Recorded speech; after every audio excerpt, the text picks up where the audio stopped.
Hi, I'm Mac McCarthy, and I help people with their breakup, situationships, and issues. If you want to go to writemac.com and book a live coaching session, go for it. If you want to send in your story just like an individual did today, go to writemac.com. Otherwise, let's get into it. So today is a topic. Turn down that music a little bit. Today's a topic I've been actually wanting to talk about for a while. I've touched on it in other live streams. But doing what I do, talking to a lot of different people, there's this term or label of women, specifically women, when men have it too sometimes, of daddy issues. And the story that was sent in yesterday, the individual that sent in the story didn't say that his ex-girlfriend had daddy issues, but it's interesting because what I did with the topic today is kind of reversed it, because he got more detailed, which is what I would want you to do. Meaning, whenever someone says daddy issues, well, what were the issues? Because that doesn't really answer anything. That's a broad umbrella label, okay? And it could be true for a lot of people, right? A label like that. So what does that even mean? It probably means different things to different people. And unfortunately, over the last few years, I would say it's a comical thing. It's a slang term that people kind of laugh off. Oh, she has daddy issues. Now, some guys might even target something like this as a easier way to hook up or play on a woman's heartstrings. This isn't recommended or something that I think is very admirable, but it's out there, right? And my point is this big umbrella topic or label of daddy issues, it's overused and it's not useful. It's not helpful to you to label someone this way, because really you're saying, well, I'm too lazy to mention what the issues are or what the specifics are, right? So you need to really understand, what do you mean by that when you label someone that? Okay, and this isn't one of those politically correct things or never call anyone a name or this or that. I'm just getting tired of when people throw this around and they look at it as a throwaway comment. Oh yeah, my ex-girlfriend had daddy issues. Does that make you feel better post-breakup? But what were the issues? Because the issues, when someone says daddy issues, like what were they? Oh, her father passed away when she was 10. It's like you say that without caring or knowing. Is there anything else to that? Well, her dad was an alcoholic also. It's like, all right. And so you think this specifically affected your breakup? Oh, yeah, definitely. All right, well, how did it? Now we're getting somewhere. But you didn't, without that, with just putting that label out there, it just kind of throws it out like the person's defected without knowing the details. Where does this label come from? I'm not really sure. It's been around for a little while, right? And like I said, now it's more or less used in a funny way, or a way that's like an excuse for why you may have broken up. But it can mean so many different things. Like I said before, it's not very useful. Is it a fair statement or an incomplete one? It's an incomplete one. So, when someone says this, you go, well, what's the issues? Now, if someone's vague with that, then they just have put together this statement as a reason why someone broke up with them. But really, there's layers to that. And if you know the layers to it, you're definitely going to be more compassionate and understanding of why they have these issues, rather than, oh, ha, ha, ha, they have these issues, and that's why they're bad in relationships. Next question, why the details count? Why do the layers to that label of daddy issues count? Because they're different for different people. So, like I said, someone could lose a father early on in their childhood, and that could be a daddy issue. Someone could have an alcoholic parent, and that could be a daddy issue. Someone could have a parent that had a lot of trouble making money and was always broke, or a drug addict, and the list goes on. Those are all different problems. And not everyone would apply them to daddy issues. And then in the details, why the details count, when you break down those issues and make them smaller topics or more specific topics, Now you can deal with them and actually see what's actually affected someone. Because just because their dad had issues or they had issues with their dad, it might not have fully affected your relationship. They might have just lost attraction for you. They might have just wanted to cheat anyways. Okay? So where that comes from right now, I've heard that a lot. And it's just a really lazy kind of statement that doesn't serve you, doesn't help you. And I think it comes from a bitter place for a lot of people. Like, oh, they're defected. Here's this term that a lot of people use now. The truth is, there's a large portion of the world's population, not America, not Canada, not Australia, the population of the world. What's the percentage of people that have some issues with their parents? I mean, in my own lifetime, or just one parent, I think I can count on one hand people that are just, they have extraordinary good relationships with their parents for the full time of their life. Why did I say the full time of their life? Because interestingly enough, someone that has issues with their parents, they get amplified when they're having more trouble in their own life. If someone's got a great job, great career, they followed their passion, they did everything right, they got a house early, they're doing things really well, they exercise regularly, they've cleaned up some of their stuff, they usually don't go around accusing other people of having issues with dad.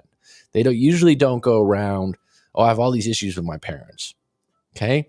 These things get amplified when things aren't going well for yourself. And then if they come to the surface, that's your subconscious saying, hey, you need to deal with this. You need to make sense of this. When dating a woman that seems to have issues with her dad, what do you do? What do you do? So I have a few things here that I've come up with, and go ahead and add to the comments. And this isn't something that I'm an expert on, nor do I have a lot of women when you're dealing with them, because I coach women also, that, oh, I have daddy issues. They sometimes say that as a joke about themselves. Someone labeled them that. Number one, don't assume it's all bad. Okay? Sometimes people have issues. For example, this is a very good example. There's some individuals that their parents pushed them really hard when they were young to get A's, to be perfectionist. Nothing was ever enough. They didn't abuse them. They didn't embarrass them. They pushed them. And they have trouble when things don't turn out perfect. They have trouble when they don't get the recognition of an A student. Now, this is an issue that their parents instilled in them because that's how they got love or attention or affection for doing outstanding work that's been recognized, right? So the reason why I say don't assume it's all bad, someone with that mindset becomes the entrepreneur like a Steve Jobs or someone like that. They're very driven to do good work, to work really hard. Sometimes they become workaholics. Sometimes it becomes consumed in their life. It's a bad thing. But sometimes they produce a really good company. They go to the top, and it's all due to that pressure. Now, would that be my style as a parent? No. Was that how I grew up? No. Is that a good thing for some people? Yeah. I've met them where they're 35 years old. They make damn good money. They got a great house. They do really well, and they're still not complete because of that perfectionism in them, because they're always trying to treat every situation like they got to be a superstar. But at the same time, at 35 years old, that house and that money that they have in their account, well, that's a good thing because that's useful and helpful in their life, right? So if they go and see a therapist and go, I have this perfectionist issue, I don't know where it comes from, and they dig up, oh, it was because dad was really hard on me and he has to see my report cards every day. It's like, on the one hand, yeah, that's not a good thing. But on the other hand, it's been useful for you to build a bigger bank account and have a house. So it's not all bad all the time. Another thing, let's say someone grows up with an alcoholic parent. I have some experience in that. What are some good things that come from that? Number one, I know the signs of when I'm dealing with an alcoholic, so it's not shocking to me, right? Always puts the drink first, has a lot of excuses. I also have a lot of compassion for someone that's dealing with an alcoholic. That's a good thing because I've been in that situation as a kid. So whenever it's, oh, they just have daddy issues, as if it's just this bad thing. When you deconstruct things, when you unpack them and you get layered deeper, sometimes it's not all bad. That person that you fell in love with or you fell for that has some kind of issue from their parents, right?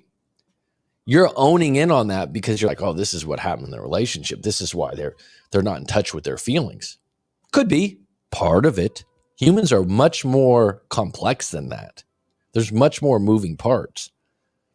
And there's probably a part of their personality that was affected in that way that you actually like.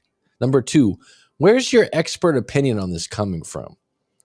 So someone comes to the table, they're like, oh yeah, she had daddy issues, we had to break up, or that's what happened. So where are you an expert on this? You read a few articles online about daddy issues, or you just heard a friend say this? And I'm not being a smartass. I'm being dead serious because I hear it thrown around all the time. Where's this coming from? It's just like a regular talk. But if a guy's coming out of a breakup and he's talking to his buddy, and you can tell he's hurt, right? And he drops daddy issues. Is that what you want to believe? Number 3, is there a reason you want to believe this? Which leads to my next question. It's a great question to ask yourself about many things. I heard Joe Rogan a while ago talking about, I'm not really into the UFO thing. I don't think it's untrue. I think there's something to it. It's just not an interest for me. It doesn't spark. I don't want to learn about UFOs. People are like, really? I love that stuff. Good for you. Cool.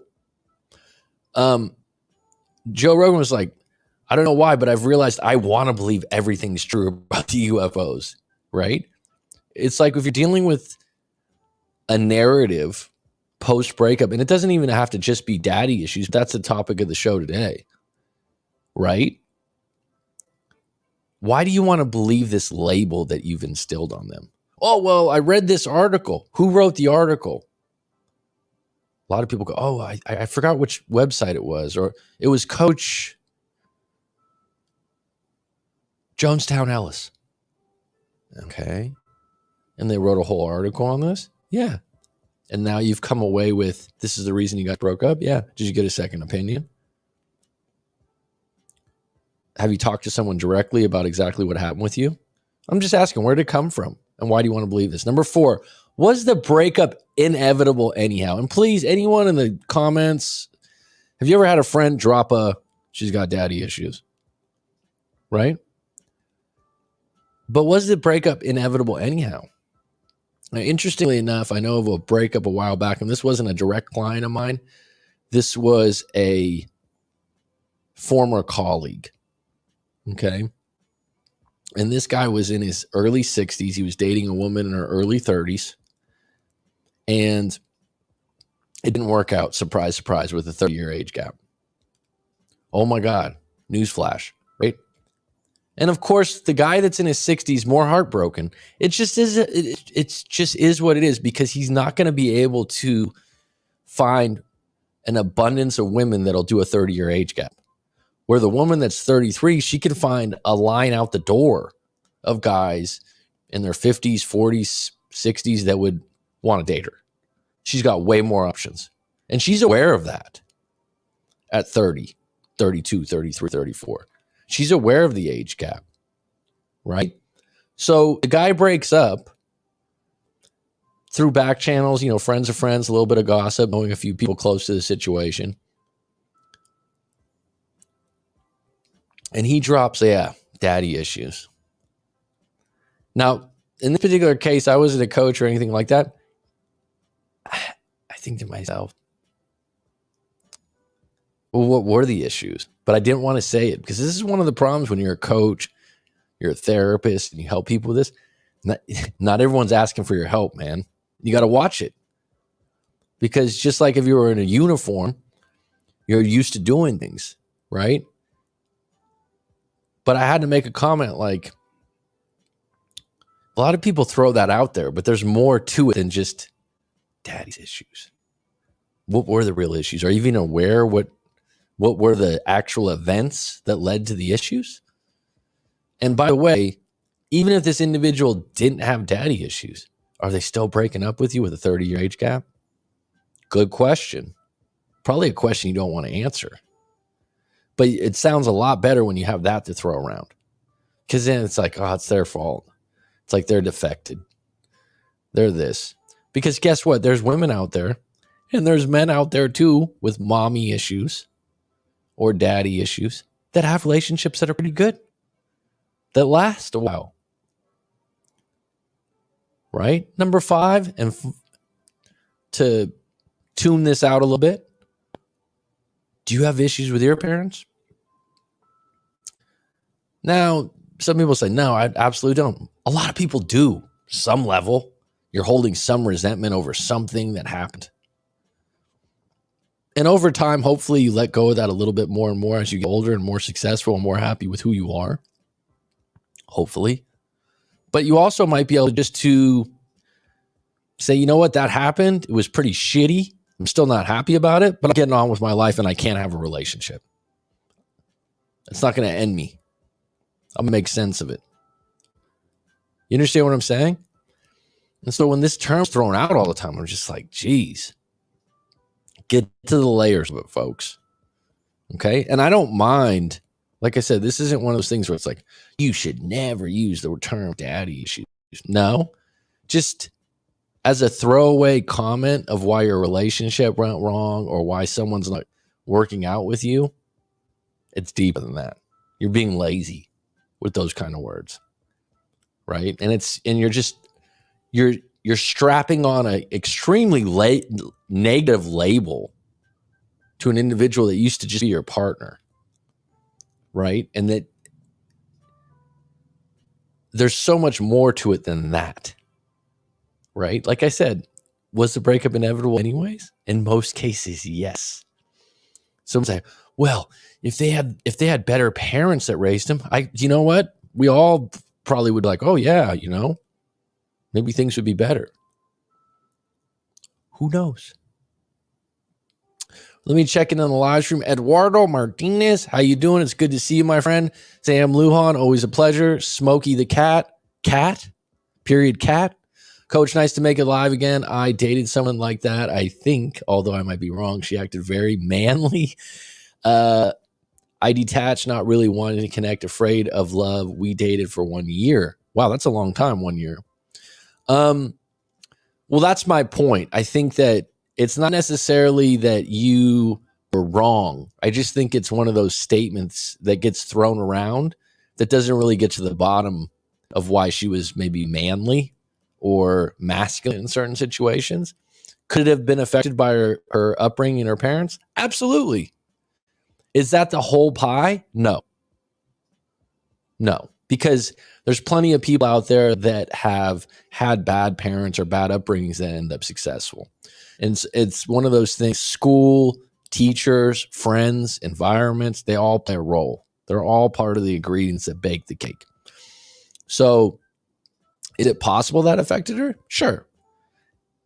Labeling it that, like I said, it's just a little bit, it's one of those things, it wouldn't hold up in court. You're not even building a case. You're just making an accusation, right?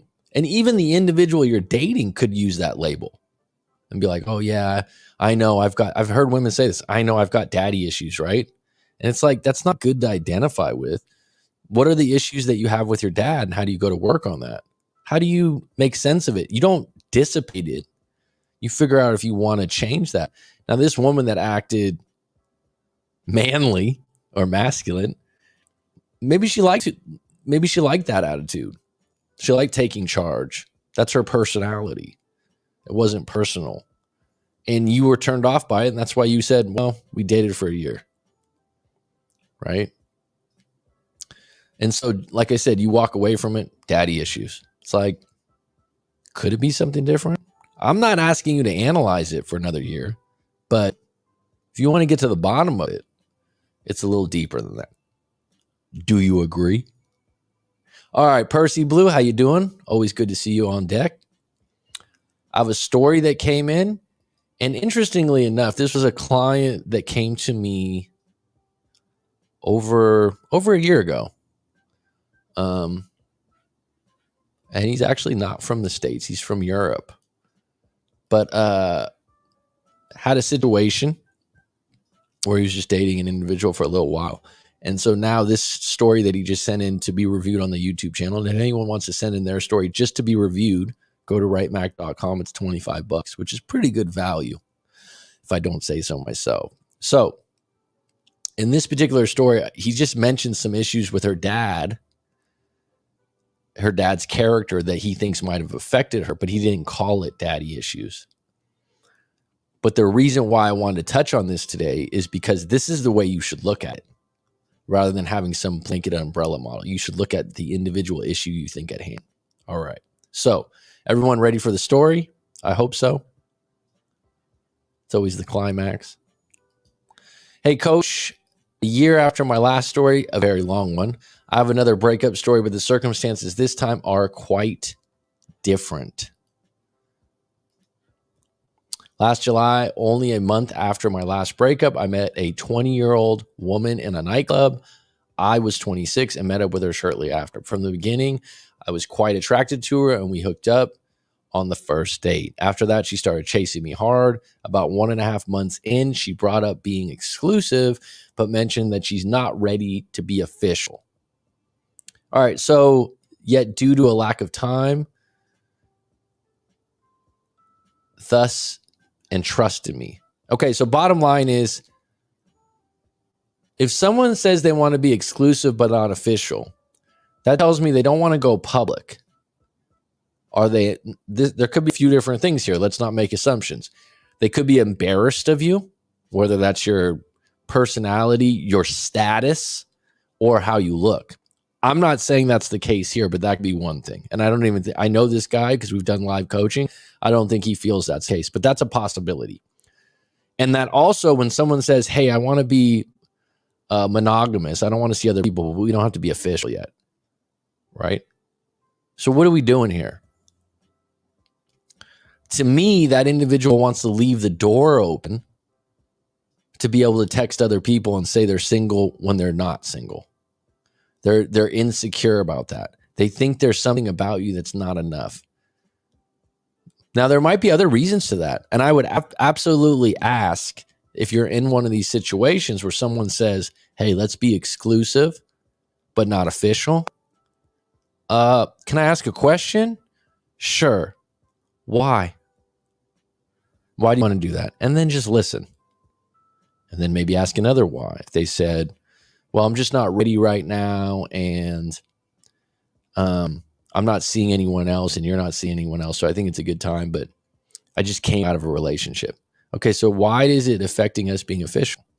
Now, on the flip side, if you think that's a good thing, like, oh, let's be exclusive but not be official, why do you feel that that's a good thing for you?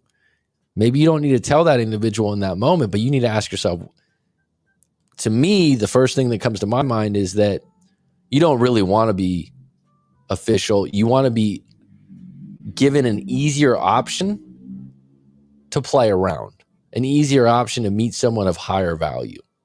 Now, when you're dealing with a woman that's 20, that you met at a nightclub, I'm just going to assume that you're highly attracted to her. She's going to be getting a lot of attention. And the minute she makes you official, that puts a little bit more pressure on her to deflect that attention, to deal with that attention in a different way than receiving it, than being responsive to it. And a lot of women don't want to give that up at 20 years old. That's not personal. That's circumstances. Potentially because her father is a serial cheater, which clearly affects her further. Her past breakup with her ex of 3.5 years may have played a role in the decision making. Possibly. So the fact that she's got a father that was a serial cheater, possibly. Now, the interesting thing about that, if someone's parent is a serial cheater, there could be a few different things. What's interesting about that is that could provoke her to be more exclusive because of what she experienced with her father, or it could provoke her to say, well, all men cheat, and so I'm going to do it too. And those are two different justifications that can be brought to the table, but you don't need to assume that one's going to be other. You have to ask the question, why? Why do you want to be, without any kind of what you want? Why do you want that? And then ask again, well, why do you want that? And then you can dig down to the layers deeper.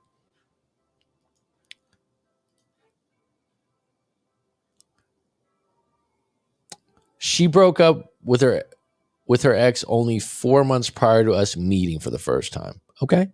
I may have made a bit of a mistake by telling and showing her I only want her, but will give her time. I don't know if that's a mistake. If that's what you really felt in the moment, you just should have asked for her reasons rather than assume it's because her father was a serial cheater and this past ex. You're allowed to ask questions. Now, when you get to a point and you ask an individual questions that you're dating and they're uncomfortable with them, you can back off. You can also clarify, I just want to understand where you're coming from, rather than make an assumption that you know where they're coming from. Seek to understand, not to be understood. Rules to live by. Thus, my feelings became a little too clear too early, in my opinion, and we stayed like that for 3 or more months. Well, it sounds like the way you hooked up, you were highly attracted to her. As a male, usually you get blinded in those moments and you don't go to your your playbook, whether that's Coach Corey Wayne. You don't go to what people don't realize is, you know, all this stuff from the dating apps and the dating channels and the websites of how to textbook handle a situation and attraction, but they're not always right. And guess what? In the moment, sometimes you go with just what you're thinking. And then later on, it's like, oh, I made the wrong move. Not necessarily. I had a relationship in the past in my early 30s, over 10 years ago. I was dating a woman I was attracted to, and she didn't want to be official. And I was okay with it. She had just gotten out of a relationship, I think 3 or 4 months prior, that was really hard on her. She had a little bit of insecurity about some other things. I never took it personal. We continued to go out, and it just took her time to do that. And it ended up working out. We ended up being together for over 2 years. The relationship was good. So that you being okay with that in the beginning, that could have worked in your favor. I just would like you to, instead of saying it could be because of her father, it could be because of this, ask her. Right? Her attraction nevertheless continued to grow, and in December, we finally became an official couple. So right there, that tells me that didn't affect much. It might even have been a test. When I say might, it means I don't know, but this is another possibility to consider, that she's 20 years old, she's good looking, she's used to getting pressed. She's used to guys wanting to be with her. She's used to guys being pushy or over the top in love with her. And so when she says, hey, I don't want to be official, I want to be this gives her a sense of control. And you say, yeah, I'm okay with that. And the reason you say that's okay is because if it doesn't work out, you're going to be okay. That's attractive. The first few months out of the LTR were great, and we experienced some fantastic memories. After about 2 or 3 months, things started to change a little. She became bossier towards me, and I did not call her out on it often enough. Okay, so this just might be her personality and her character. Also, in the beginning of the relationship, she immediately took the lead and dictated terms. Now, I know, for example, like Coach Corey Wayne says, the women should ask first or bring up the relationship status first. And in this case, you would say she did bring it up, but she also dictated the terms of it. Like, look, I want to be exclusive and not official. So she's having it her way. The question would be, when she first asked you that, was that really what you wanted? The biggest issue was that I made promises and often failed to keep them, which she started complaining about regularly. Okay, so there were still many good times. All right, so you make that in one sentence. She was bossier towards me and did not call her out on it often enough. Even if you call out a bossy person, on being bossy, it's not necessarily going to make things okay. Okay. If you're dealing with someone that's bossy, what are they being bossy about? Or is it just who they are? Right. So if you're looking back, oh, I could have called her out. That might not have worked out. She might have got bossier. She might have got more argumentative. The fact that you're not keeping your word or keeping your promises, and you're not necessarily sharing what those promises are at this point in the story, that's a pretty big part of what's going on here. Any woman wants a man that follows through with his word. Okay. And you know what? People aren't perfect. And sometimes, you have to make a date to go somewhere on the weekend and can't make it because work comes up. And then they're like, oh, you didn't keep your word.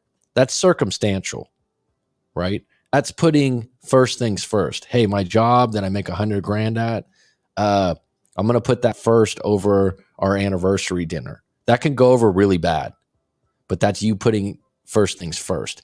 If the reasons why you're not holding your promises are validated by you with a good foundation, like one I just mentioned, like, hey, I might lose my job here. That's a big consequence. I'm going to have to break my word. I apologize, but I'll make it up for you. Whereas if you're making promises like, in 3 months we'll move in together, and you don't do that, those are big ones. Because what happens is the more you do that, they just don't trust your word, and they lose attraction for you because they can't depend on your word. There were still many good times during the next couple of months, with the highlight being a week-long trip to Barcelona in early May. Sounds good. That's on my list. Barcelona actually has a McCarthy's Irish bar that's somewhere I've always wanted to go to. Cool. Where she displayed a high level of attraction again. All right, so let's break that down really quick, because attraction's fleeting. Attraction's going to be higher when you're on a kick-ass trip and you're having fun, nobody's working, stress is low. So that should be the case. A real long-term relationship, there's going to be ebbs and flows, and there's going to be times when you're going to feel like they're not as attracted or they're not as into this thing, especially with someone in their 20s, because other things are at the head of the bus, like work, like school, like a funeral, like a family illness. And so you could feel like, hey, they're not showing the same level of interest. I don't think that's unnatural. I don't think that's something to be alarmed about. I think it's completely natural and an extreme positive that when you go on a trip, and this is not a given, by the way. I live in an area where people go on vacation. They're not all happy on the beach in the tropics. Just because they went on a vacation doesn't mean it made their relationship 10 times better. If they're already having issues, they don't get along well, it gets worse when they have to sit in a hotel and act like paradise is paradise when really their relationship's shit. So when you went on that trip, you just amplified the good parts. And that's a positive, right? The fact that you guys could get along on a trip, because not everyone does. After Barcelona, things started becoming a bit more shaky again because I did not make the right adjustments to make her feel more special and cared about. I started to withdraw more and more emotionally, even though I still cared. Well, here's where it comes in, where you believe that you have a playbook that always works. Okay. So, which is totally fine, because I know you've done your research. I know you've been successful with women and dating. Dating and being in a long-term relationship are different. Dating and an initial attraction are different. Women from 20 to 25 are more flighty, unpredictable, and impulsive. Okay. So because they have more options, even if you think you're the best option for them. And so when you say like, I did this wrong. I see people do this a lot. I made the wrong adjustments. Not necessarily. You could have made the same moves with a different woman and it all went right. The reality is sometimes a woman, if she started out the relationship not being official, chances are even when you made it official, she doesn't want to make it official for the rest of time. Her hesitancy says that she doesn't really want to be in a long-term relationship, right? And so even if you made all the right moves, you still could have broke up. In early June, it came to the point that I had a higher interest level in hanging out with my friends who were doing fun things all the time. Okay. She tried till the very end to make it work, and we still had good moments and good intimacy till the last week of our relationship. All right. So if you had a higher interest in hanging out with your friends, that means that at this point in your life, that's more important to you, and that's okay. You're in your mid-20s. You're not living together. You're not having kids. You're not building a life together yet. It sounds like you're looking to have more fun. Long-term relationships fizzle out if your main objective's to have fun, because there's tiers to a long-term relationship, right? In the beginning, there's attraction, and then there's dating more often. Then there's that honeymoon phase. And then there's that next level. Should we move in together and share finances? Should we get a dog? Should we share the car? Now you're doing things that bond you deeper than the intimacy. You never even got to that point because you're highlighting the good intimacy, and you're highlighting, happy moments and fun times.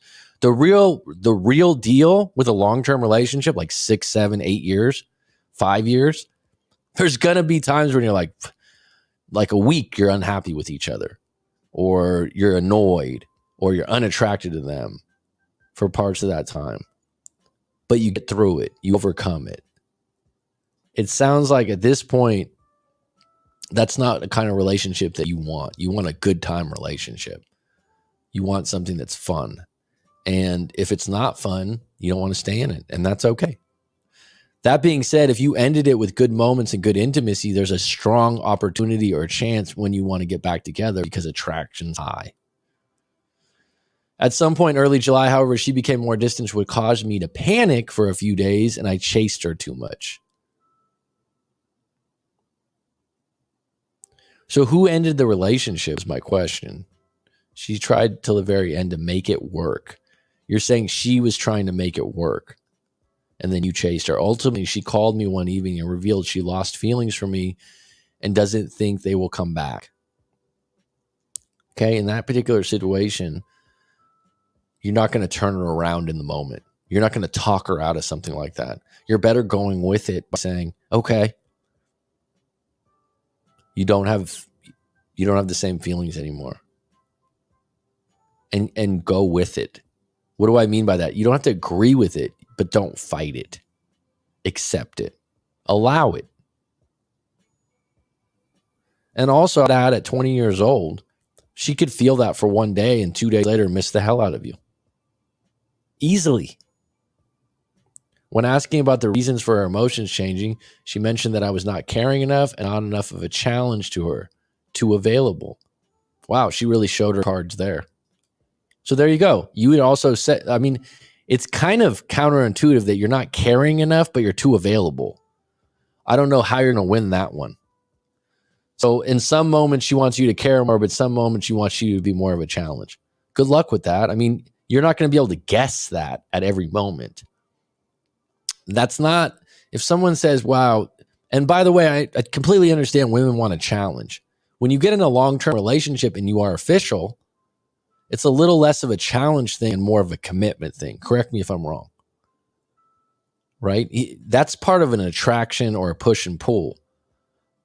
This idea that you want to sustain that same level of challenge can be an exhausting thing. And especially now that it's surfaced and you over try that, it's not a good position to be in, bud.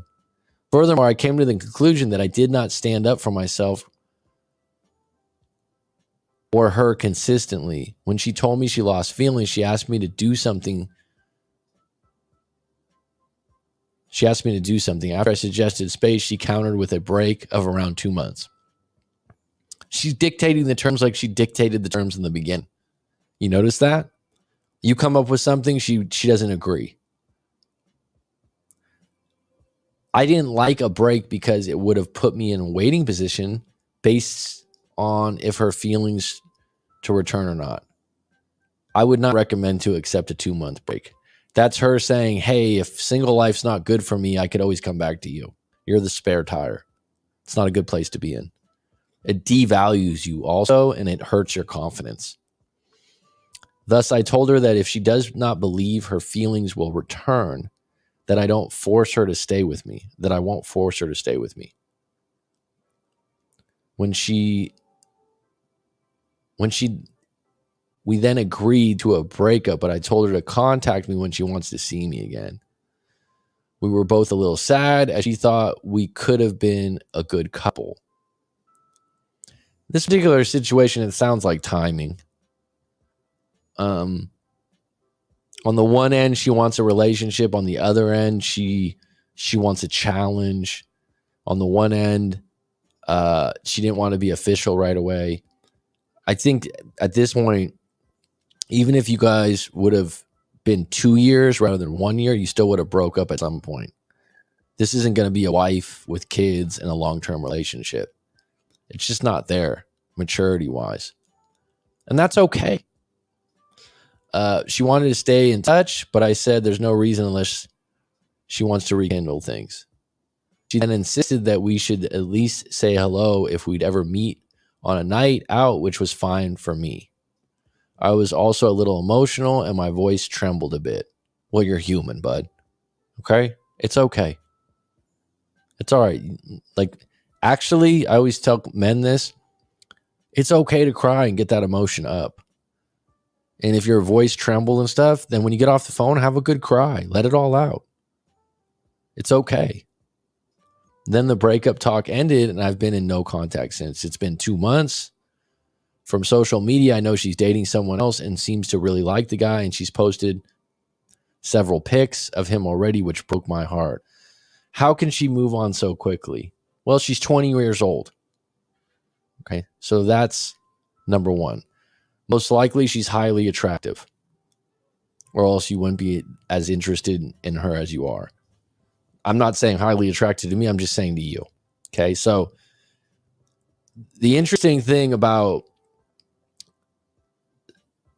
women in their early 20s, men too, but women in their early 20s, with social media and everything, they can easily, with DMs, with dating apps, pivot out of a relationship really quick, have a lot of interest and a lot of options like that.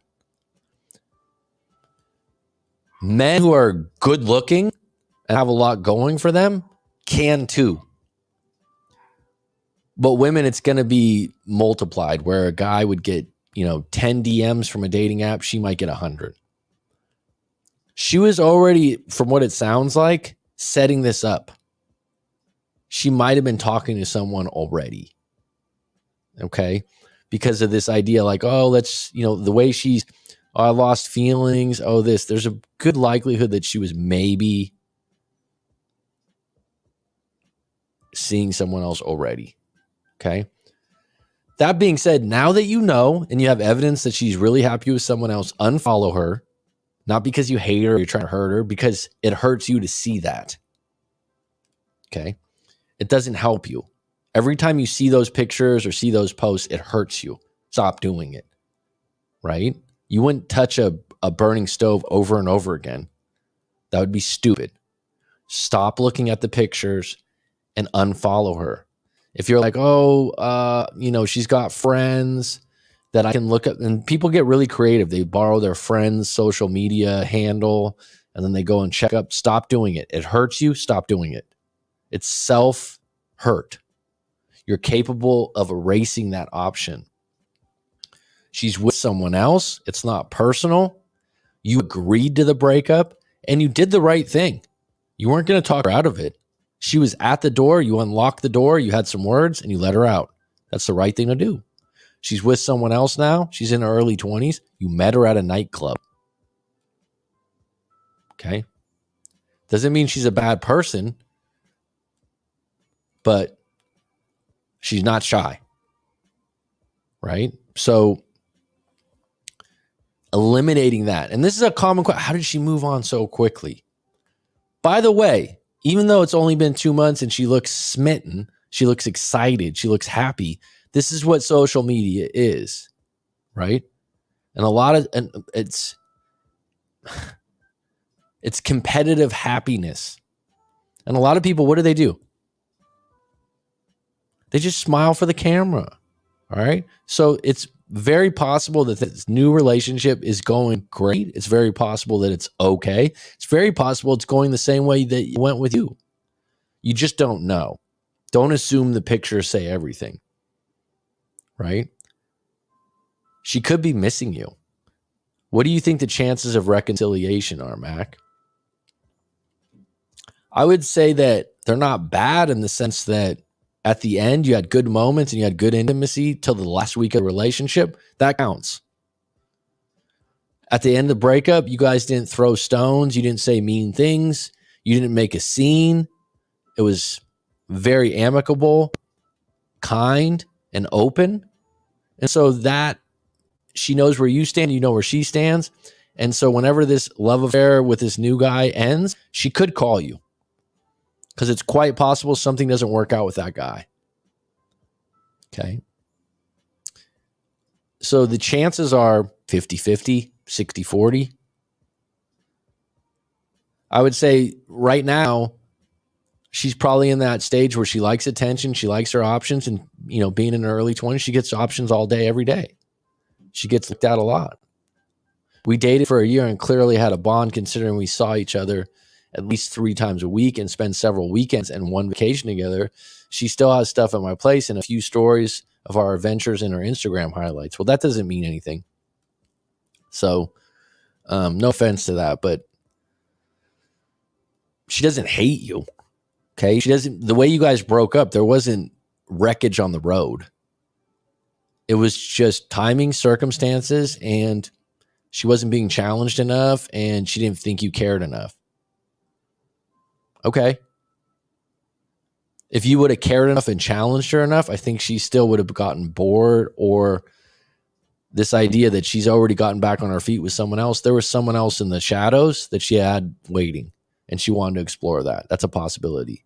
The stuff that you have at your place, I would ship that in a box or what have you and send it over to her. If that's triggering you, that you think like, oh, I still have her stuff. People have this a lot. Just ship it back to her, or turn it into a donation. If you really need to ask her because you think something's valuable, you can't text her and be like, hey, look, I got your calculator. I have your old iPhone. If it's something valuable, I have your chain. Did you want me to send that to you? What's your address? That's just a thing that you would do with any human being, right? Like, it's her stuff. The few stories of your adventures in her Instagram highlights, don't put too much weight on that. It's a positive. It's a positive thing because she still holds you in a positive light, but it doesn't mean she's going to get back with you. I'm devastated that I pushed this girl away in the end. Well, okay, this is why it's so good to write your story at. Nothing in this story tells me that you pushed her away. The only thing that, if we did a live coaching session, I would ask you about is, number one, you wrote just one sentence that my biggest issue was that I made promises and then often failed to keep them. And she started, I would want to know, what were those promises? What did they entail? The big one for a lot of people is when a guy promises to move in with the woman and then backs out. Women don't like that because that's a next step to the relationship. So that's just an example of one that would be significant. Whereas if you broke a date on the weekend because you had a midterm or a final or something from work, that's something that could be rationalized, right? Whereas if you don't jump into getting the place together, they look at it as cold feet maybe. That would be one question I'd have for you. Now, the other thing that I'd have a question about is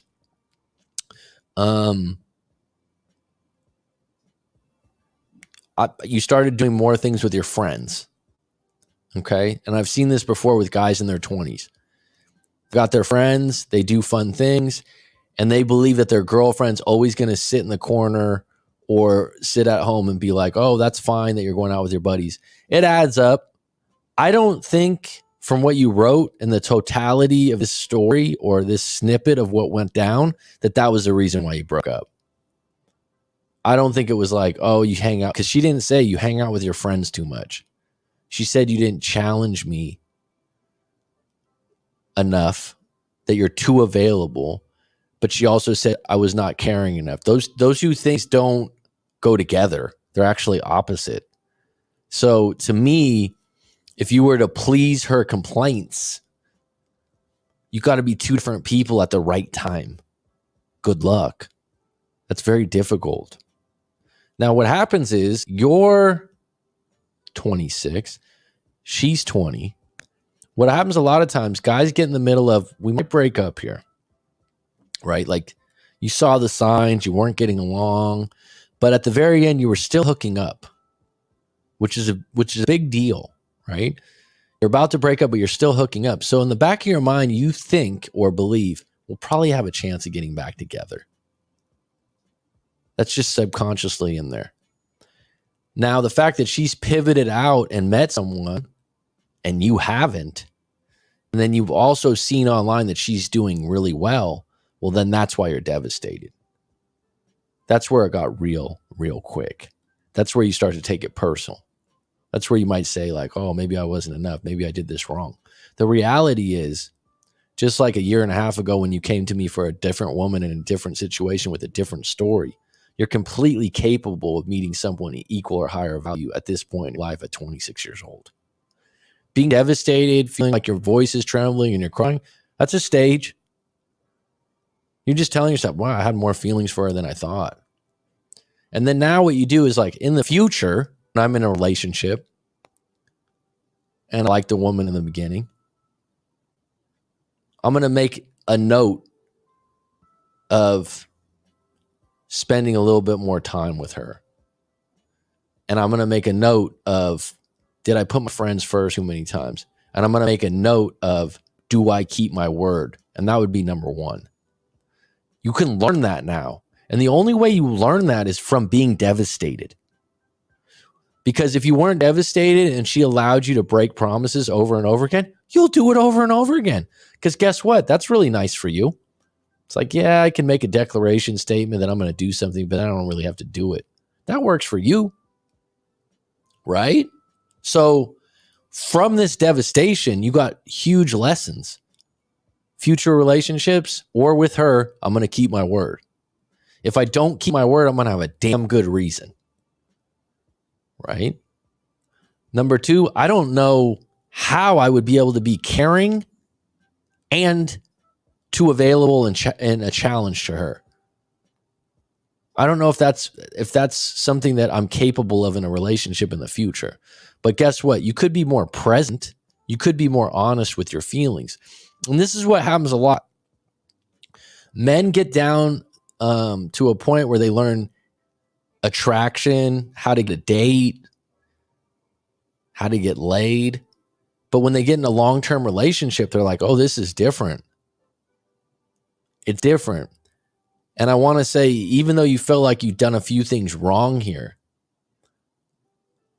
you can learn from them. But also, I believe in this particular situation, it was inevitable. It's not just you. She's just not ready to have a relationship. And this is just very common of her age. She's not perfect by any means and has daddy issues. Okay, so the funny thing about that is I didn't read the end of this story, but I knew that that's where this was going. That's needing a lot of attention, validation, and constant excitement. Well, I would just push back on the daddy issues being a problem. A lot of women want attention, validation, and constant excitement in 2023 that are 22 years old, right? That's part of the culture of Instagram, social media. What is it? What is it then? I use Instagram because I have a business, I have a coaching thing going where this is going to put me in line with my clients a little bit better and make me more available, right? And I don't even really nurture that Instagram the way I should or market it the way I should. People that just have a private Instagram at 21, 22, they are marketing themselves.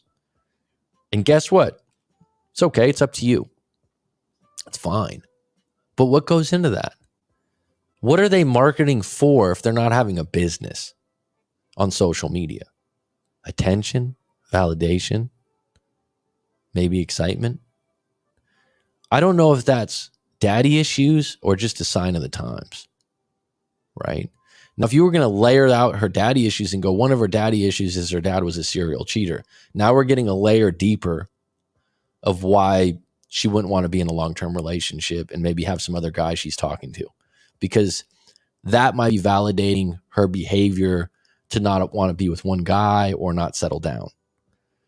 It's a much different thing than just saying daddy issues, which can mean many different things. But now that you're broken up and she's seeing someone else, it doesn't really matter. Right? It doesn't really matter. She's not ready to have a relationship. And if you have someone that you're dating that needs a lot of attention, validation, and constant excitement, good luck. That's not going to be easy. That sounds like a kid, right? Is there a way I can fix things with her and just stay in no contact and focus on a new woman, work, and other things? When you say that you want to fix things with her, what do you want to fix? You want to get back with her, or you want to get on good terms? She's seeing another guy, right? I know she's dating someone else and seems to really like the guy. The minute you know your ex, who you still have feelings for, is seeing another guy, erase all access to her social media. That is not a move to hurt her. It's a move for you to not hurt yourself. Okay? So that would be your first step. You don't want to see that. You don't want to ask about that. That'd be number one. And by the way, I've been coaching a long time. Guys will do it for 6 months. They'll watch the post. If you continue to watch her post, it's going to be habitual. It's going to be a bad habit, like a cigarette, like a chain smoker, and you'll be addicted to the info.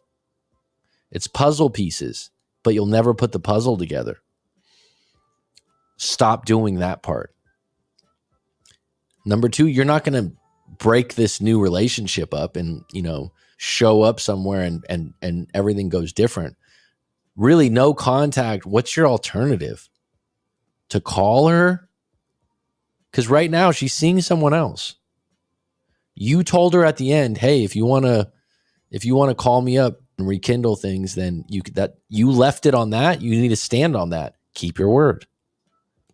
She knows that you feel that way. The one thing you got working for you, good sex, good moments till the last week we were together. So if she becomes single again, a woman like this will go through a Rolodex of past lovers, interests, back burners, and they'll start texting, hey, what have you been up to? She'll have to play this thing out with this guy that she's seeing now.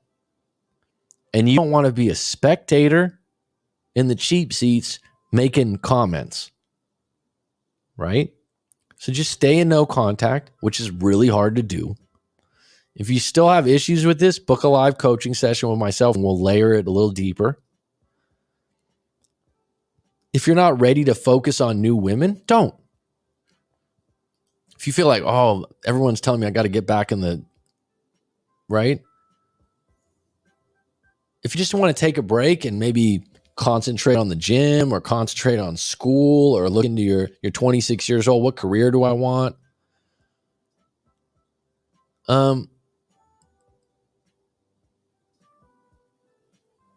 Thanks all horse racing all the time. I'll get to your comments in a minute. These situations right now, it's fresh also, right? And I would bet that you're highly attracted to her. But this is where it comes in, because I've coached this guy before and he's really good with dating and attraction. He follows Corey Wayne stuff. And that's why you have these canned responses. These can't, like Eduardo Martinez knew it from the book, right? Bring a bottle of wine technique. He's following teaching by letting her know, reach out. Don't reach out unless she wants to rekindle. All right, ride with that. That's fine. But then people somehow think it's not working, as if Corey Wayne's words in those books were immortally ever working. Corey Wayne doesn't tell you that to work. Corey Wayne tells you that as an option or a choice that he believes is the the best one to do. He just gives you a line to use. It doesn't mean she's going to want to rekindle things, but you're not going to talk her out of it. And so you got to keep yourself busy right now. And also tell yourself, hey, man, I've been through one of these before. She's not the only woman I've been wrapped up on. I miss her. You probably miss the intimacy quite a bit. That's what you mentioned were the best parts. The fact that you had a good vacation and things were good, that's great. But here's the thing, and this is the best way to look at it. In 2023, in the 21st century, with the internet, dating apps, and social media, most people that get in a relationship from 25 to under, you ain't going to marry him or her. And if that individual has options and they're attractive, it's not personal. It's abundance, right? It's when you say, oh, she wants more excitement, more validation. She's 20, right? She's on social media. It's not personal. So you don't need to get back out there right away. You can lick your wounds for a little while, figure this out, what went wrong, and then take from that what I just said. All right, I didn't keep my promises. That's one thing I did wrong. Why? Now in the future, when you get in a serious relationship, do that. But that's not the reason she said she broke up with you. She said she broke up with you because you don't care enough and you don't challenge her enough and are too available. It's like, okay, well, tell me when to be challenging and when to not. You know what I mean? To me, from the get-go, she didn't want to be in a long relationship. That's okay. There's a lot of guys out there be like, no problem. When I had that situation years back where I was dating a woman that ended up being my girlfriend for 2 years and I was highly attracted to her. I really liked her. And she was like, look, I don't want it to be put on. I don't want to be official. And where she worked and stuff like that. And I was like, okay, we were still dating and seeing each other. To me, I was fine. Totally fine. And I wasn't following anything from Corey Wayne or anything like that. Right? But I thought to myself, okay, we don't have to be official, but I knew it was totally fine with me. She had her reasons for that. We could have been a long-term couple down the road. It didn't work out for different reasons. If she doesn't want to be official, does that mean she's also dating other prospects? Not necessarily. So this is where you need to read character. So the individual that I used to date, she, by my standard and my emotional intelligence and being able to read people, was very conservative. Her reasons for not wanting to be official was more, if she has a boyfriend, it's a big deal. If she has someone she's seeing and we're not official, it's almost like embarrassing to her because she wants to introduce you to her dad. So it was more of a conservative thing that if we're seeing each other, but I'm not ready to do that because that's a big step for her. If the girl doesn't want to be official because she likes going out to nightclubs with her friends and is a bit promiscuous, that's a kind of a different thing, isn't it? So I think you need to take inventory of the individual situation. Is it possible she's dating other prospects? Sure. I mean, the amount of women that are officially with someone, but they put single or nothing on their profiles for their social media. Why?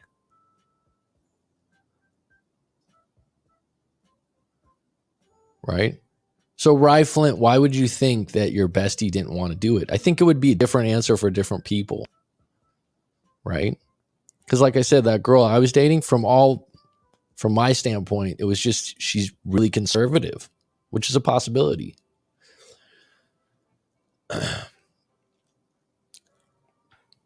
So getting back to that question, is there a way I can fix things or with her, or just stay in no contact and focus on new women or work and other things? So yeah, I would stay with no contact at this point and stick to your word of you can contact me when you want, if you wanted to rekindle things, and then just erase all access to social media.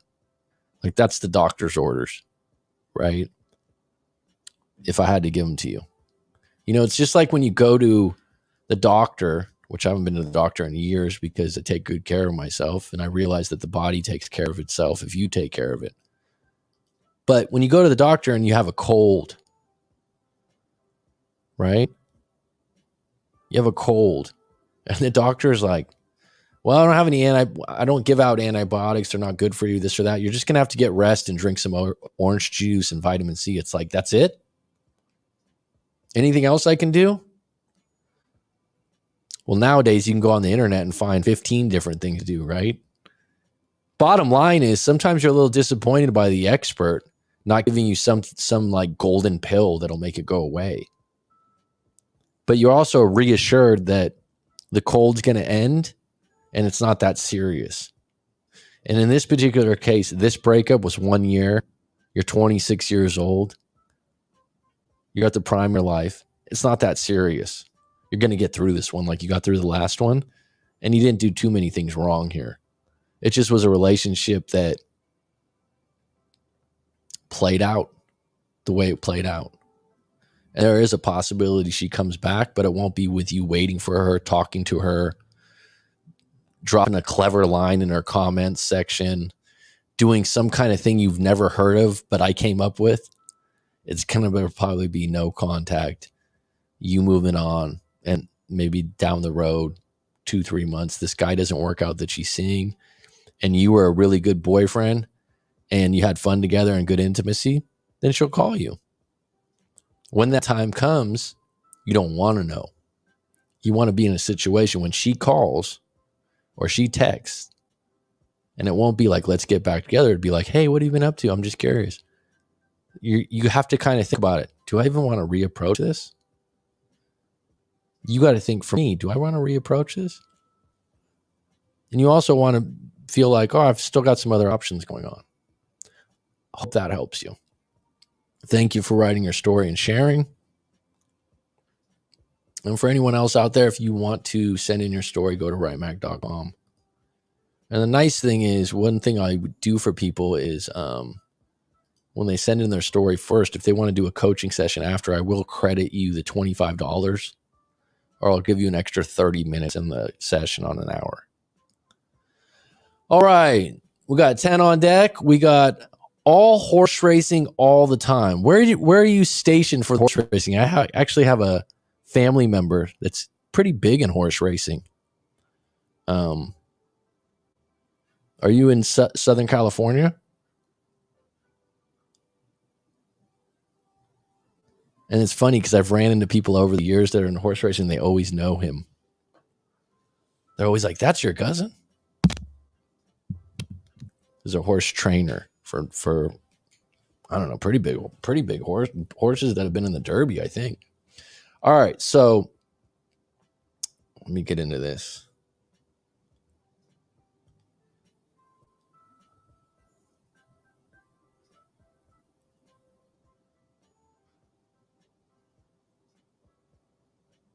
All right, I think I stopped here. Keep you close so they don't lose you, but not too close so you're not tied to them. That could be the case, but like I said, in each individual situation, you got to use your emotional intelligence and kind of look at the person as a whole, and how they operate. And this is why I'm really pushing people to go and get a personality or a character assessment. And one of the better, quicker, cheaper ones is understandingmyself.com with Jordan Peterson reps it. But it's nice. It's a nice, quick assessment, and it gives you an idea of different compartments of your personality. And the interesting thing about your personality is, even if if someone tends to be more outgoing, extrovert, introvert, right? That's an easy one. Like, on what level are you at? Some people say, well, I'm kind of both. Some people say, well, I'm like me. I'm like a 95 percentile extrovert. Someone that's an introvert's like 10. It's interesting to see that after answering a group of questions that can convey a score about that, or your levels of compassion, your levels of assertiveness. Do one of those. And if you can, do it with your ex, and you'll see how you don't line up, or you're not compatible, or where you're overcompensating in some areas. Now, the interesting thing about that, opposites help each other. But over time, if you're too much in the opposite, you start to resent the other person for not being more like you. If you accept the breakup with no pushback, it heavily favors a dumpy.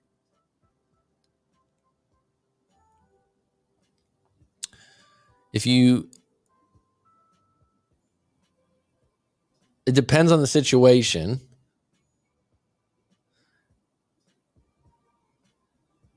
It depends on the situation, but I would say, like, if someone, like earlier today, someone was telling me that the person before they're breaking up was like, I'm just not attracted to you anymore. It's like, okay, I don't like your facial hair. I don't like your hair. Like, just total shots at the guy's looks. And I was saying that, wow, that's number one. Yeah, you want someone to be upfront about that, but that seems a bit extreme rather than, hey, I'd like you to shave your facial hair. I don't like it when a man has facial hair or something like that. Now, you don't have to do that, but that's different than saying I'm unattracted to you. You're not attractive to me anymore. Even if you feel that in a day, to convey it in that way with those words tells me that someone's not really worried about your feelings. They can say it in a way that is honest, but a little bit more gentle. But also, why are you with someone that you're not attracted to? And you saying that to them and then a week later hooking up with them tells me that you're just trying to control them. And so in that particular case, like if someone's being hurtful to you or saying things that are just not true about your character, you can push back. You can push back a little bit. But if they're just like, I just don't love you, it's just not working. Okay is one of the best answers. Lick your wounds, cry in the closet, whatever. But you're not going to overcome that with some kind of, well, explain yourself. Why? You understand what I mean? But I would say, I understand what you're saying, Eduardo, and it's a good statement. But I'd also add, I'd want to know the specifics about that. Right? But I would say that sometimes, and I think this goes with Eduardo, maybe what you're saying, and I've been in the situation where someone kind of wants to break up or something like that, and you just go, okay. And they're like, you're not mad? You're not angry? Like, they thought by bringing that to the table that it was a power move to get what they wanted or for you to beg for them back. And you just take the seat out from under them, right? It's kind of like basketball. Someone's backing someone in and someone's like pushing back, and then someone just backs off of them and they fall on the ground with their own motion, right? What's up, Rye Flint? Sounds like he doesn't know what she wants. He's following the teachings from the great Corey Wayne. They come over and bring a bottle of wine. He did everything right, almost textbook. And you know what, Eduardo, that's good knowledge. And I'd also add that whenever you get something from a textbook or a protocol when it comes to relationships, it could be a good protocol, but it's not going to always work. It's not baking a cake. It's not recipes. And also I would add, it might not be the protocol for that kind of a woman, right? For that kind of a character. Social media is nothing but highlights. Nobody in their right mind will post moments when they're at their lowest. You know what's funny, Eduardo? Because of my my space, being a coach and dealing with breakups, some of the people I follow actually post some sad stuff sometimes. But they do it in a glorified way, right?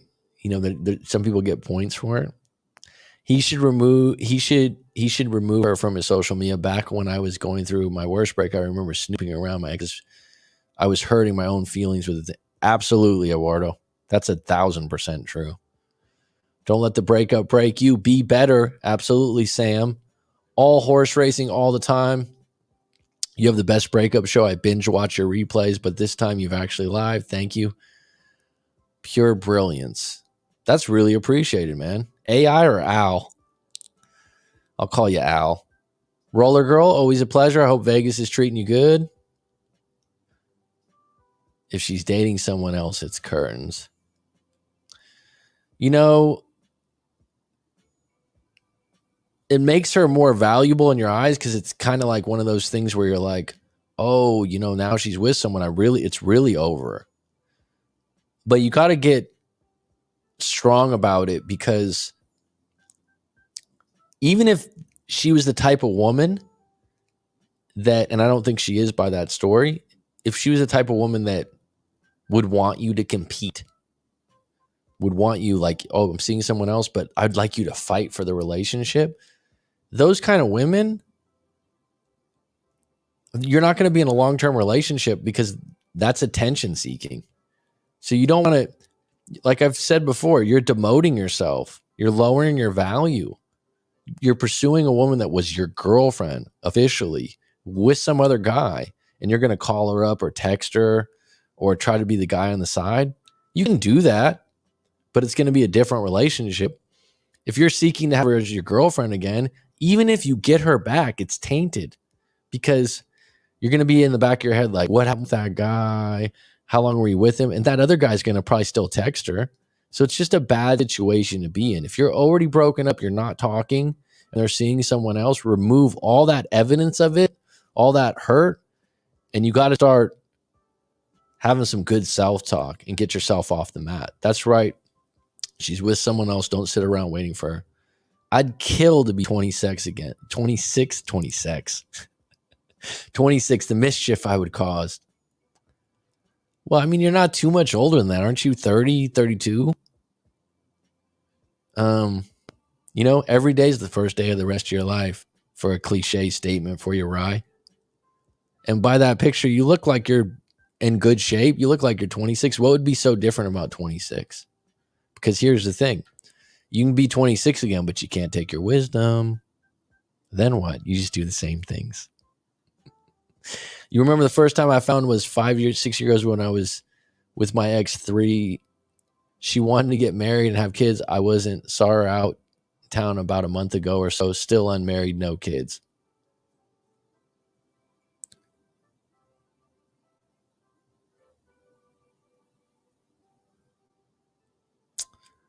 Well, there you go. Marriage is tough now, because I mean, marriage is one of those things. If you're going to have kids, I think it's great. I think making a commitment and trying to do something that a lot of people fail at or end up not working out is great. But marriage is losing steam. Let's be honest. People are more apt to be on their own because they're being entertained by their phone more. Right? It's just different. And people are more apt to not put up with anything. If you look at people in long marriages, someone took and ate shit on both ends. And someone took and ate shit more than the other person. And a lot of people now will find a fancy post or something like that, and they'll be like, I'm not eating shit. Not even once. And you know what? Who am I to say not to? Right? And so right now, a lot of people don't even know why they really want to get married. A lot of times it's just like, well, that's what everyone does. That's what my sisters did. That's what my cousin did. And even though they're miserable, maybe I should do it too, because that's what society does. If you're going to have kids, go for it. If you're at a point in your life where you really want to settle down, you got everything in your life set up, and you vetted that woman, as Corey Wayne would say, or you vetted that guy and you feel really good about it, go for it. If you have an itchy feeling about it, or it's not right, and it's not good to partake in a contract that says to death do us part. This isn't a 4-year sex contract, right? This isn't just a 1-year contract. This is a lifetime vow, and getting out of it is not easy. And I think a lot of people can see that at this point. Human beings are evolving in a different direction. You don't have to find someone else because she did. Find yourself in the process, and you'll be more ready for when she comes back, and maybe realize you might not even want her anymore. Nice, Sam.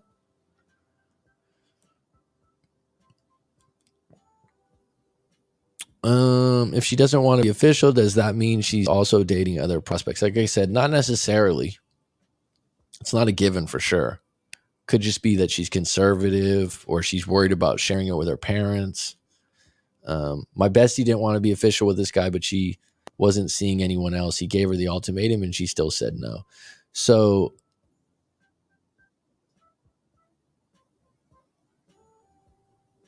she messed up back from her past relationship. What do you mean by that? Can you elaborate on that a little bit? So the reason she doesn't want to be official is she got hurt, or she doesn't believe in long-term relationships.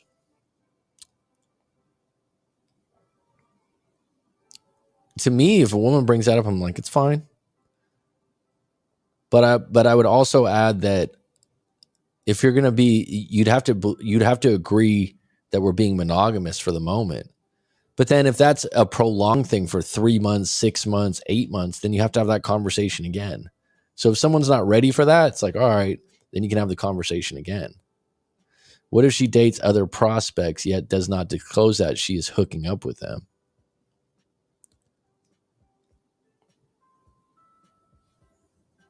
That's treachery, right? Treacherous. If she's dating other prospects and does not disclose hooking up with them, then that's the relationship's over. If you were agreed that we'll be seeing each other exclusively but not officially, and they're seeing other prospects, then that means you're dishonest. It also means you're highly promiscuous and not loyal. So, I mean, thank you for letting me know who you are, and it's curtains.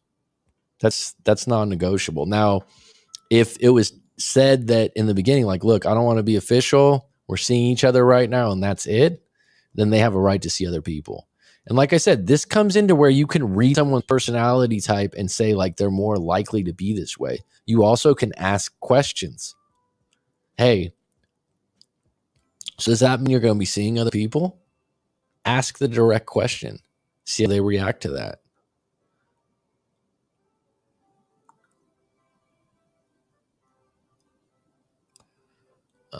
Eduardo, I think checking their social media is okay on occasion, not every day though, because if you actually want to get back with them, it's good to have an idea. In my experience, all horse racing, or we can call you Al, it's very painful if the person's seeing someone else.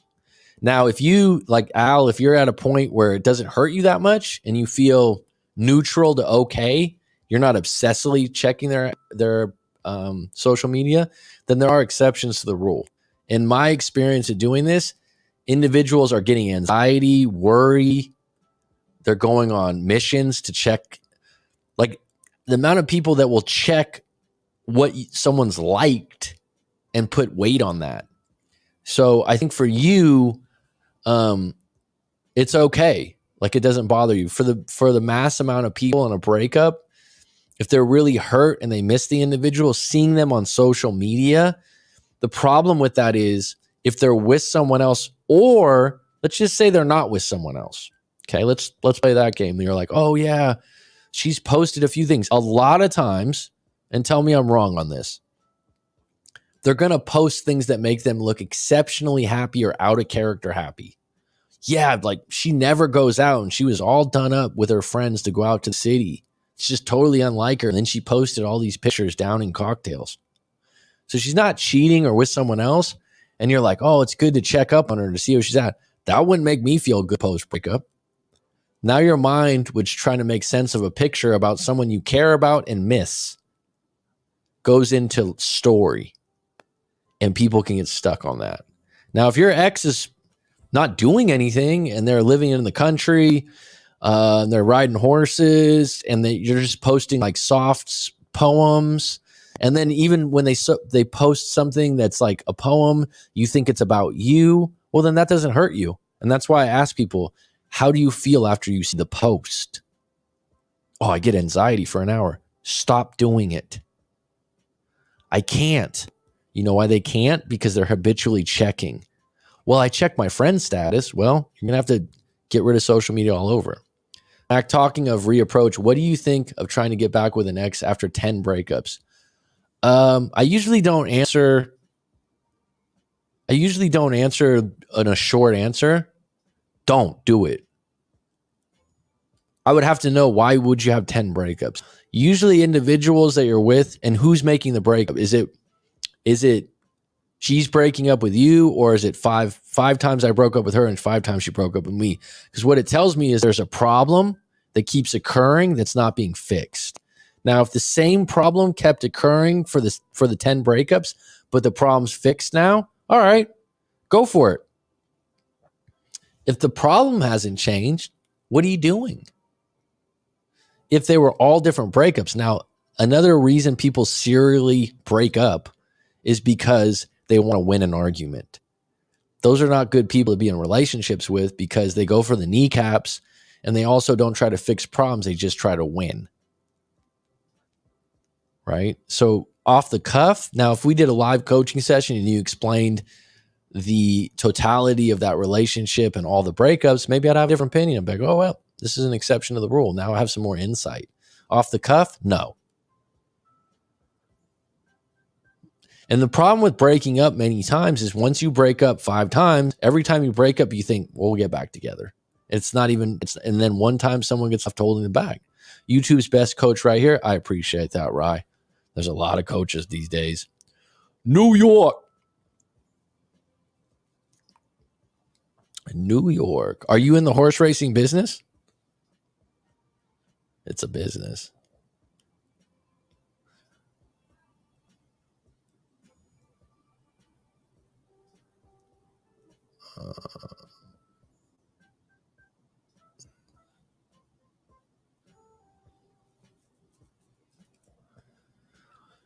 Sam, my question is, at what point do you decide it's time to move on? I mean, why waste time waiting for someone? PB is still waiting your return, brother. It was cool to catch a live stream. Well, absolutely. Yeah, when I make it out to PB again. I appreciate you, bud.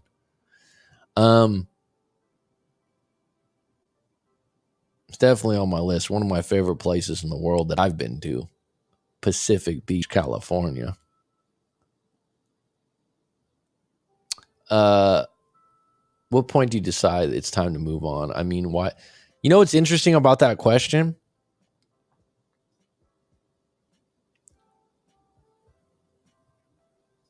Is that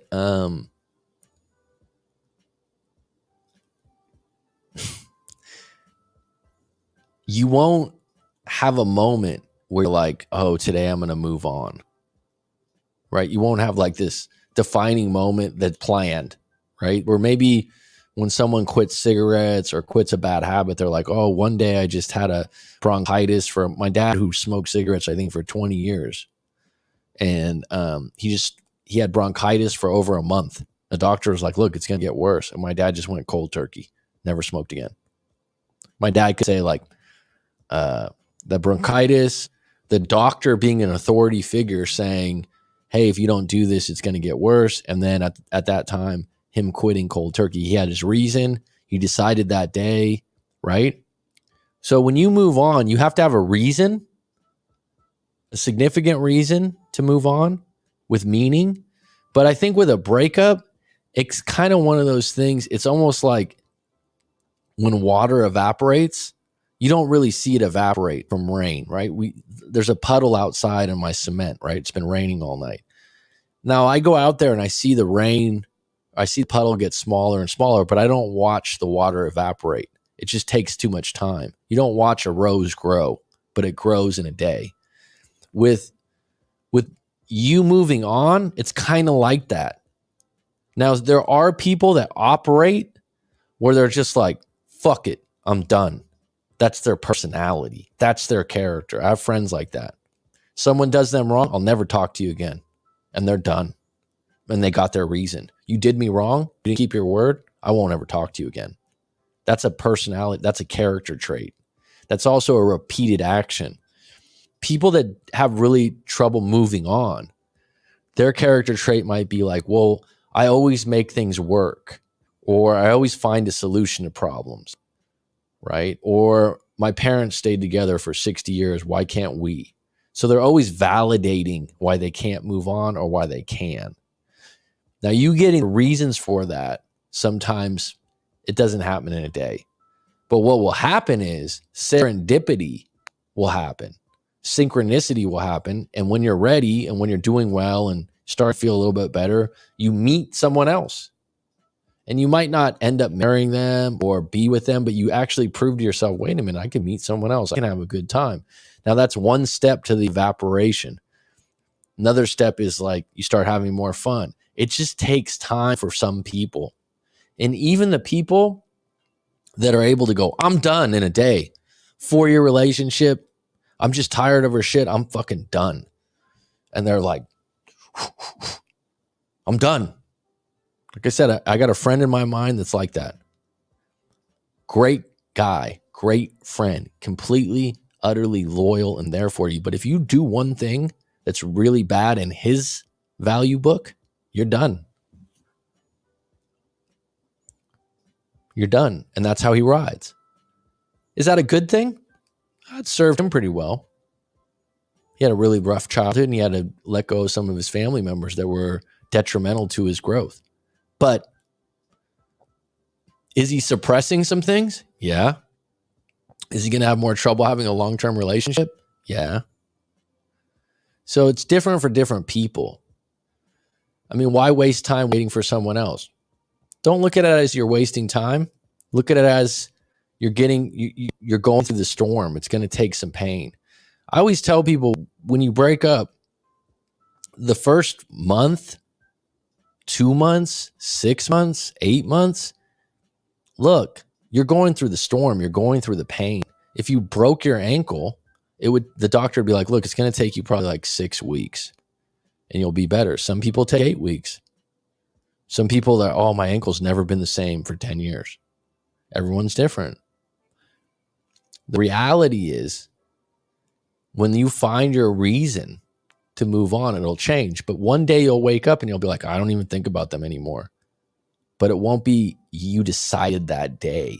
It'll probably be more like a slow burn, if that makes sense. And it's not like that for everyone, but people that ask the question you asked, it usually is that way. And it'll just be little improvements. It's like I had a client, I met him once a week for a year. And he was still like, hey, man, it's still bubbling up. I go, it's not as bad as it was 5 months ago. Oh, no, it's 10 times worse before. So it's getting better. It's getting better.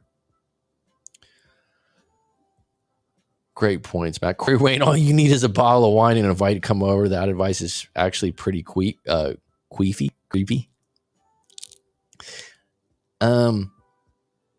mean, it can be. It's one of those things. Someone asked me recently in a comment.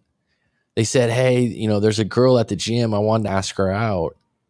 What do you think? And I was like, well, why aren't you asking her out? You're like, well, he's like, well, it could be kind of creepy. I'm like, at the gym? I go, I wouldn't, if she's in the middle of a workout class or she's with her friends, or she's on a elliptical machine and you're interrupting her, maybe it'd be a little weird. I don't know what your approach is going to be, but things have changed. What's characterized as creepy too, right? But you're right. That particular line works for Corey Wayne's age group and his demographic in Florida, probably.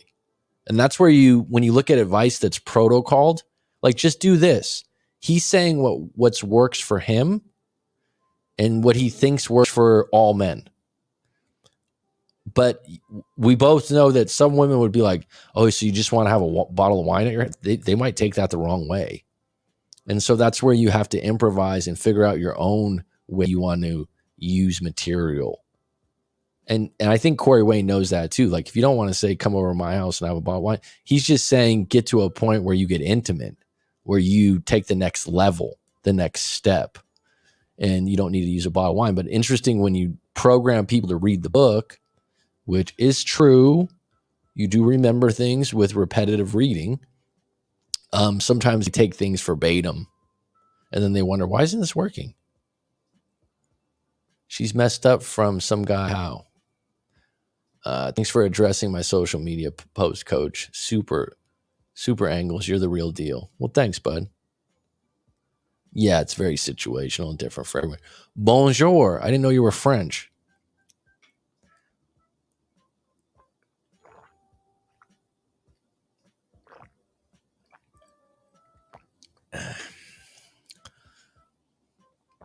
Wow, this has been a good live stream day. I appreciate you guys. I almost didn't come on earlier. I was going to go to lunch, but I skipped it because I had that story to unveil.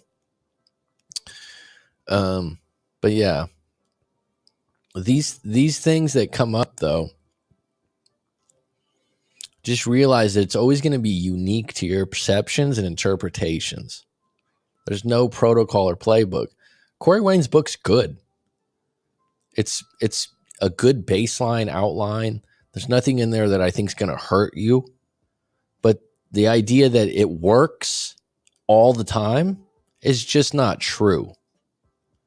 Right? It's just not true.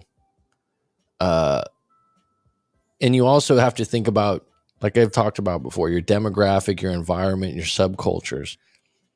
Individuals that are giving you advice, where do they live and who do they date? Right? On dating. I'm giving you advice specifically, usually on breakups and while you're in the relationship. Dating advice to me is more broad. Right? This whole idea like all women are attracted to this. Not necessarily. Okay, then. Ciao. Ciao. Well, you're Italian? Bueno.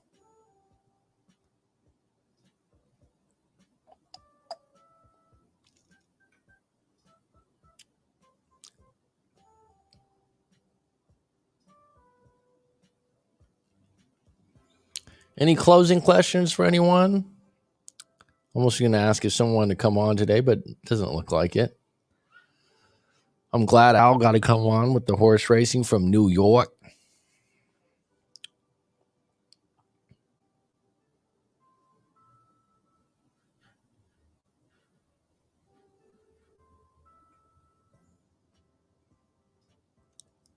The interesting thing about the different situations in a relationship is sometimes every once in a while I go, oh, I haven't seen that one before. Something surprise you.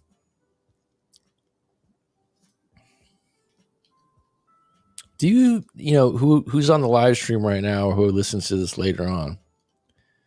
This idea that it's pretty obvious, and I'm just going to say this about America. I won't say this about the world. That getting married is no longer looked at as a good thing for everyone. And there's actually people that are big proponents of it, that are against it, that are, I'll never get married, more than ever before.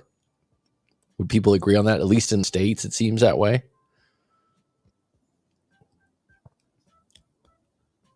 Is that a good thing?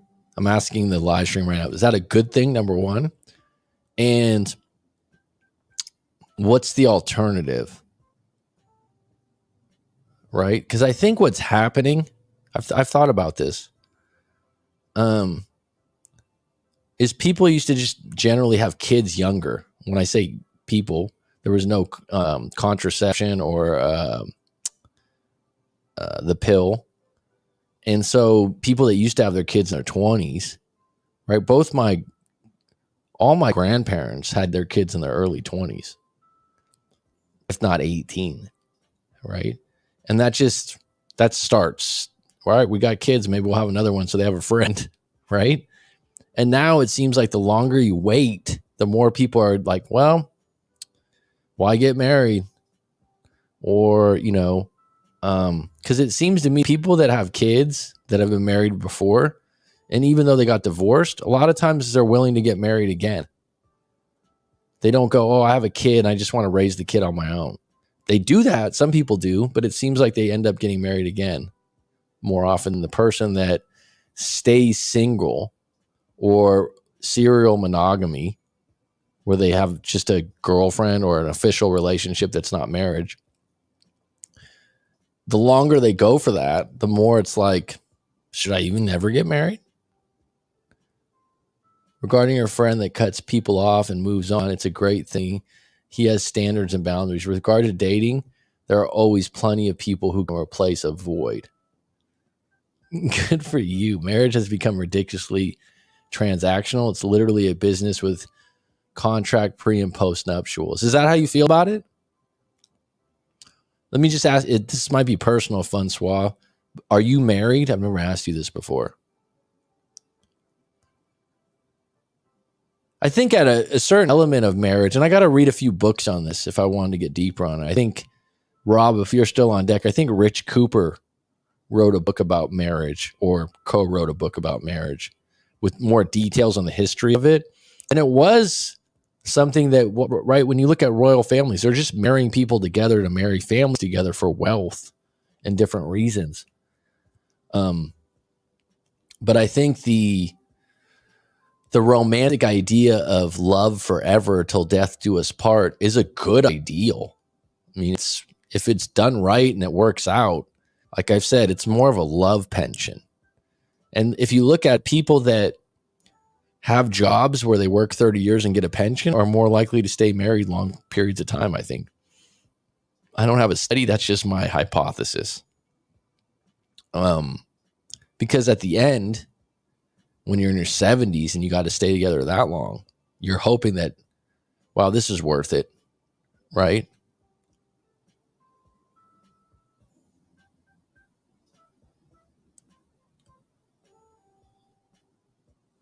Yes, I'm married, but we met on the Upswing College and Young Professionals. Well, that's good. So putting you on the spot here a little bit.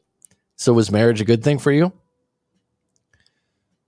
Would you say that it's something that you're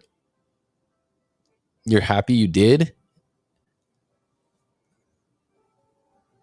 Back then, life was surrounded by the idea of finding a lifelong partner and procreation. Now there's options and opportunity. Right.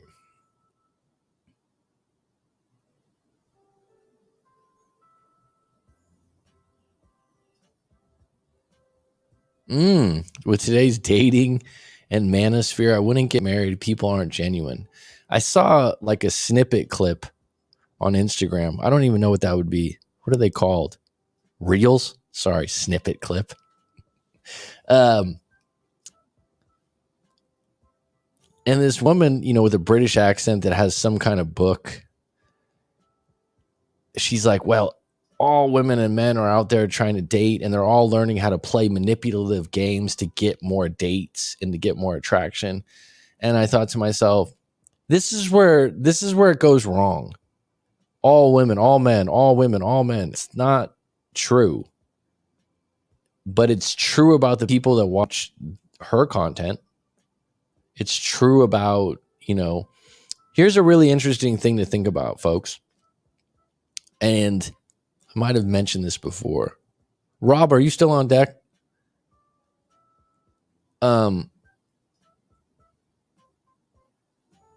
If you go to your YouTube feed, right? So you just go to YouTube and you're signed in. Let's say you have an account.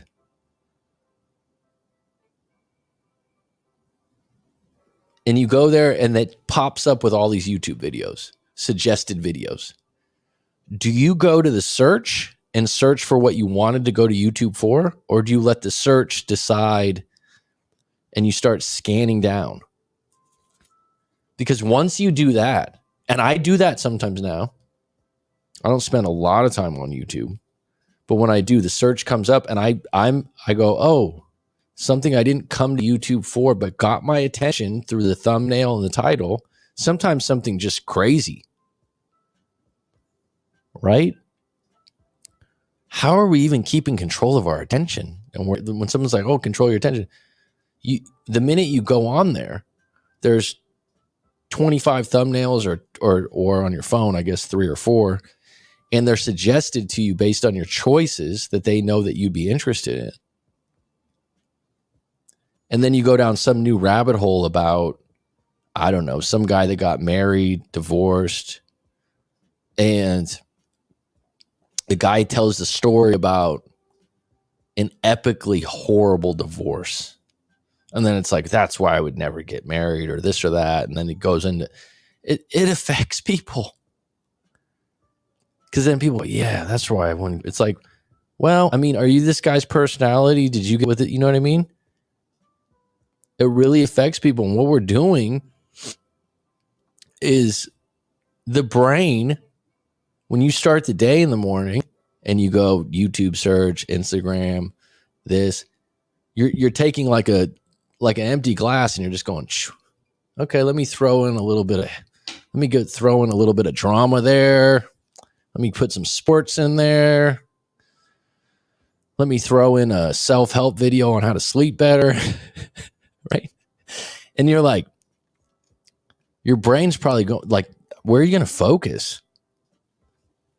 Where are you going to put your focus? It's hard. And it just takes one video that's really good, really clever to push you in one direction for a long time. If I was a man, a successful man, I would opt out of marriage. So you're saying if you weren't successful, then marriage might be good? I find what's interesting. So I'm 42 years old, 1981, right? So I've seen the 80s, barely, because I was a little kid. I've seen the 90s, right? Which doesn't seem like that long ago, but it's 20 years ago. But if you look at someone from my generation,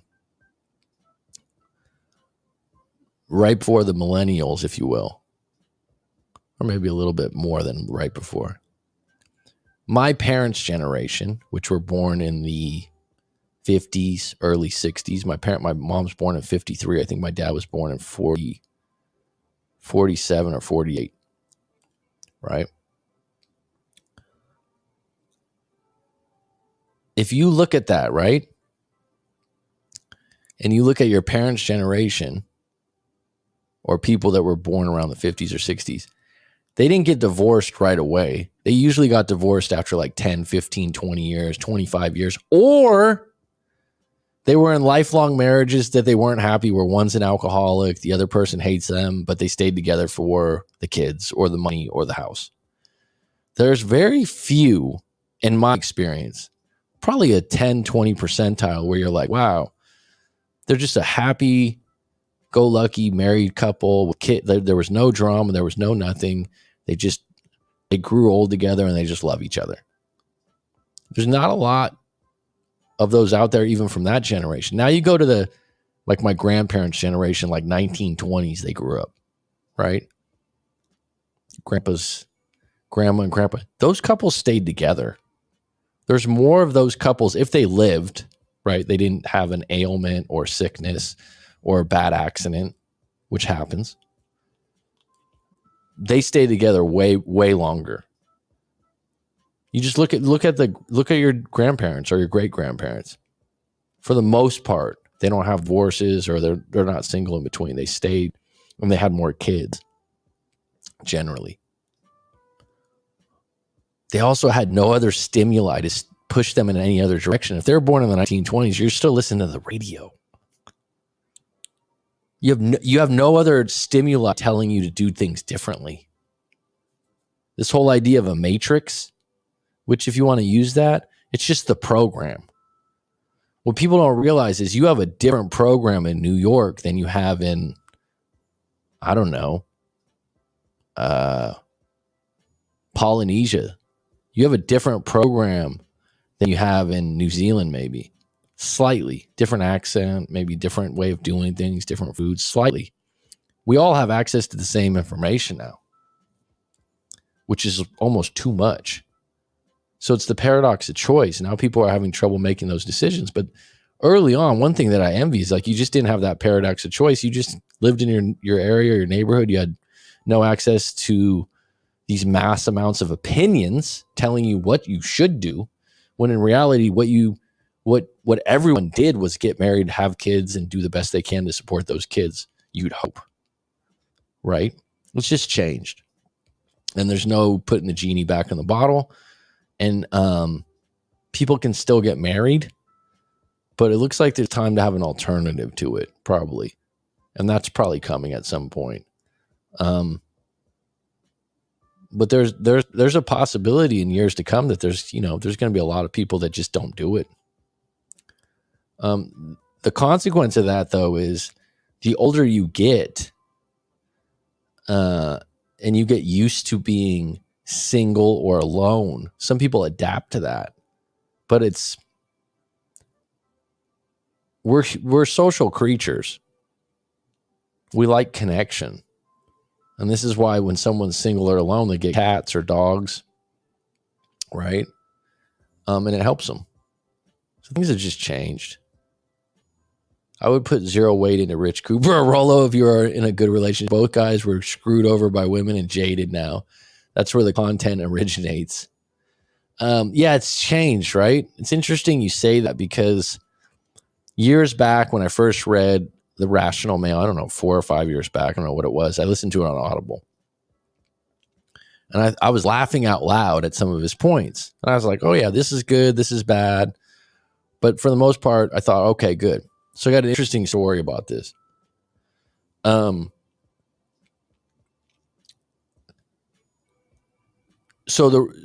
that book that was written, the ironic thing is he references himself a lot, right? Even though he has this behavioral sciences background or behavioralist background, he's got some letters behind his name. He's got a couple degrees and stuff like that, right? And the book's written really well, right?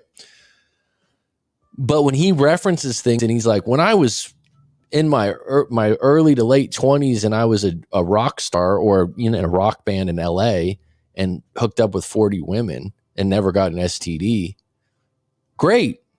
I believe him, by the way. Like, okay, that's true. But what you don't realize until you understand that what he's doing is he's giving you advice for someone else. If you lived in LA in the 80s, this is how it would work out, right? But he's not taking into account not everyone has his looks or his situation or is in a band or those kinds of things. He makes some really great points. The book is still good. But I have known guys that took it verbatim. And one of them was, I won't say what this guy had a very big YouTube channel that I'll just say was in the self-improvement space. I've known him for years. It's done really well. I'm talking like 300,000 subscribers, millions of views. And he fell off for a minute. This was years back. Like he just kind of disappeared. He stopped making videos. And I talked to him and we were talking. I'm like, and the weird thing was, he was kind of a nerdy reading type guy. And when I say nerdy, I mean as a compliment, very smart. And he read The Rational Male. And after that, he became a pickup artist. Like he started treating women differently and he was putting it in his post and he looked different in his pictures. It was really weird. Like, 'cause he did this 360 and I saw it and I was like, wow, he's changing a lot. Maybe he's just in one of those modes where he didn't get a lot of chicks when he was younger. He read The Rational Male and he's acting like The Rational Male. Like it taught him how to get chicks. And now he was just, Don Juan DeMarco. And like, I hadn't talked to him for years. And then he actually emailed me, we had a conversation. So he's talking to me about my channel, like I said. And I'm like, what happened with you? He said,